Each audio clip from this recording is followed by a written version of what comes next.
This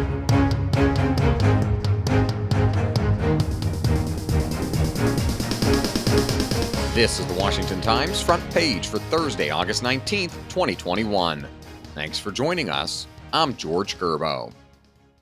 We start again today with the latest on the situation in Afghanistan. President Biden says that U.S. forces will stay in the country until all Americans are safely out, even if it means staying beyond the August 31st deadline for a total withdrawal. Military reporter Mike Glenn and White House correspondent Jeff Murdoch report that message clashed with acknowledgments by the State Department and Defense Department that the U.S. has little practical way of ensuring safe passage for Americans who haven't made it to the Kabul airport. The militant group's leaders went on a publicity blitz in the Afghan capital calling for calm and promising amnesty for Afghans who worked with the U.S.-aligned government. National Security Team leader Guy Taylor and Joseph Clark report uncertainty over the Taliban's assurances hung heavily over talks in Kabul between the militants and several former senior officials of the Afghan government. Among them were former Afghan President Hamid Karzai and Reconciliation Council leader Abdullah Abdullah. The direction of the talks is unclear.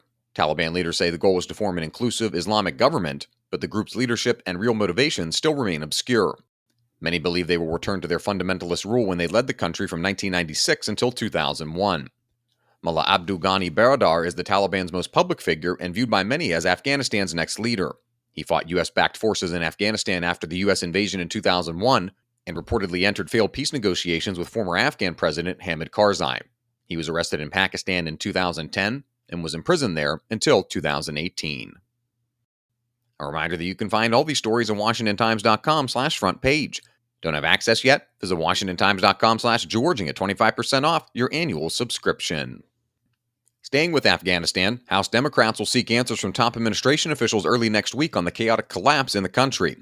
Dave Boyer reports House Speaker Nancy Pelosi said the House Foreign Affairs Committee will hear testimony from the highest level administration officials.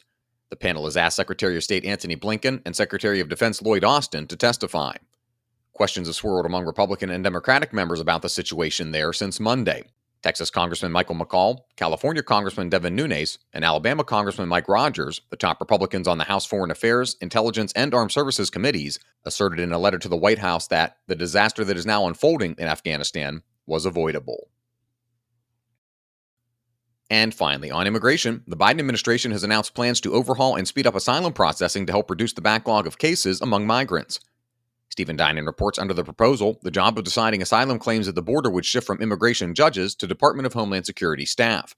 The asylum officers at U.S. Citizenship and Immigration Services could make decisions at the border rather than putting migrants through court proceedings, which can take years to complete. DHS Secretary Alejandro Mayorkas said his goal is to achieve fundamental fairness for asylum seekers. The change was proposed at the urging of immigrant rights activists and was in the works for months. It still needs to go through the regulatory process, and the public will be able to submit comments. Find all of today's front page stories at WashingtonTimes.com/front page or the Washington Times app. You can follow us on Twitter and Instagram as well at Wash Times for breaking news, sports, commentary, and more. For the Washington Times, I'm George Gerbo.